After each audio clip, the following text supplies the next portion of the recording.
প্রিয় ভিউয়ার্স, আসসালামু আলাইকুম। আজকে ছোট একটা জব নিয়ে আসছি। জবের শুরুতে আপনারা দেখতে পাচ্ছেন কিছু ক্যাপাসিটর আছে। তার মানে বুঝতেছেন যে আসলে ক্যাপাসিটরের একটা জব।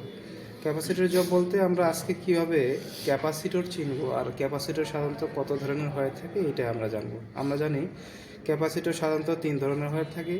একটা হলো স্টার্টিং ক্যাপাসিটর, আর একটা হচ্ছে রানিং ক্যাপাসিটর, আর একটা কম্বাইন্ড ক্যাপাসিটর। তো এই তিনটা ক্যাপাসিটর কীভাবে চিনবো আমরা? তো এই চেনার পদ্ধতিটা আজকে আমি খুবই সংক্ষেপে দেখাই দেবো, আপনারা খুব সহজে যাতে বুঝতে পারেন। এই জন্য তিনটা ক্যাপাসিটর রাখানো আছে। সর্বপ্রথম আমরা দেখাবো যে স্টার্টিং ক্যাপাসিটর। স্টার্টিং ক্যাপাসিটর চেনার উপায় দেখবেন যে ক্যাপাসিটরের মান দেওয়া থাকে। হ্যাঁ, দেখবেন যে মাইক্রোফ্যারাডে সাধারণত মানগুলো হয়ে থাকে। তো এইখানে যদি আমি দেখাই তাহলে এইখানে দেখেন যে স্টার্টিং ক্যাপাসিটর এখানে লেখা আছে 40 থেকে 70 এমএফডি। এমএফডি মানে হচ্ছে মাইক্রোফ্যারাড। ক্যাপাসিটরের মানগুলো সাধারণত মাইক্রোফ্যারাডে হয়ে থাকে। এখানে লেখা আছে 40 থেকে 70। তো স্টার্টিং ক্যাপাসিটর প্রত্যেকটাই এই ধরনের হয়ে থাকবে যে দুইটা মান দেওয়া থাকবে এবং মাঝখানে একটা টান দেওয়া থাকবে, একটা চিহ্ন দেওয়া থাকবে। এখানে 40 থেকে 70 আছে, অন্য জায়গায় 20 থেকে 30 থাকতে পারে, বা 70 থেকে 80 থাকতে পারে, হ্যাঁ 100 থেকে 120 থাকতে পারে। এই ধরনের দুইটা মান যে ক্যাপাসিটির মধ্যে উল্লেখ থাকে সেটা কিন্তু স্টার্টিং ক্যাপাসিটর হয়। আচ্ছা, এরপরে আমরা একটু রানিং ক্যাপাসিটর জানব। রানিং ক্যাপাসিটর, এটা আমার হাতে রানিং ক্যাপাসিটর। সাধারণত স্টার্টিং এবং রানিংয়ের এদের কিন্তু দুইটা করে টার্মিনাল বের করানো থাকে সাধারণত।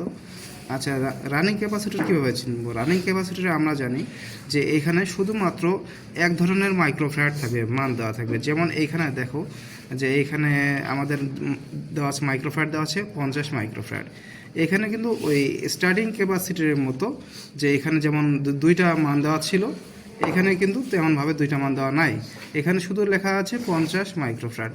অর্থাৎ যে সকল ক্যাপাসিটির মধ্যে এক ধরনের মান দেওয়া থাকবে সেটা হবে রানিং ক্যাপাসিটর, আর যেটার মধ্যে দুই ধরনের মান পাবো সেটা হবে স্টার্টিং ক্যাপাসিটর। তাহলে স্টার্টিং এবং রানিং চিনলাম। এখন আমরা চিনব কম্বাইন্ড ক্যাপাসিটর।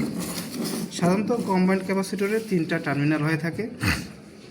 এখানে কম্বাইন্ড বলতে দুই ধরনের ক্যাপাসিটর থাকে, একটা হলো স্টার্টিং আর এবং দুই ধরনের ক্যাপাসিটর দেওয়া থাকে। সেক্ষেত্রে আমরা দেখি এটা সাধারণত দুইটাই আমাদের হচ্ছে রানিং ক্যাপাসিটর। তো এখানে দুই ধরনের মান দেখো, এখানে আমি দেখাই যে একটা আছে 50, এখানে প্লাস চিহ্ন মাঝখানে দেওয়া ছিল, প্লাসটা বোঝা যাচ্ছে না। হ্যাঁ 50, আর এদিকে দেওয়া আছে 5 মাইক্রোফ্যারাড। আচ্ছা, 50 এবং হচ্ছে 5 মাইক্রোফ্যারাড। তো যে সকল ক্যাপাসিটরের দুইটা মান দেওয়া থাকবে, মাঝখানে প্লাস চিহ্ন দেওয়া থাকবে, এগুলা সাধারণত কম্বাইন্ড ক্যাপাসিটর আমরা বলে বিবেচিত করি। যেখানে আবারও আমরা বলি, মনে রাখি, যেখানে দুই ধরনের মান দেওয়া থাকবে এবং মাঝখানে প্লাস চিহ্ন দেওয়া থাকবে, এই ধরনের মাইক্রোফ্যারাড আমরা যেখানে দেখব যে ক্যাপাসিটরে, সেটা আমরা কম্বাইন্ড ক্যাপাসিটর হিসেবে বিবেচিত করব। তো এটা একটা কম্বাইন্ড ক্যাপাসিটর, এটা টার্মিনাল তিনটা দেওয়া আছে। আর এর আগে আমরা দেখাইছি স্টার্টিং ক্যাপাসিটর এবং রানিং ক্যাপাসিটর। সবাইকে ধন্যবাদ। Please subscribe to my channel. Your support means a lot to me and it helps me create more content for you to enjoy. Thank you for your continued viewership.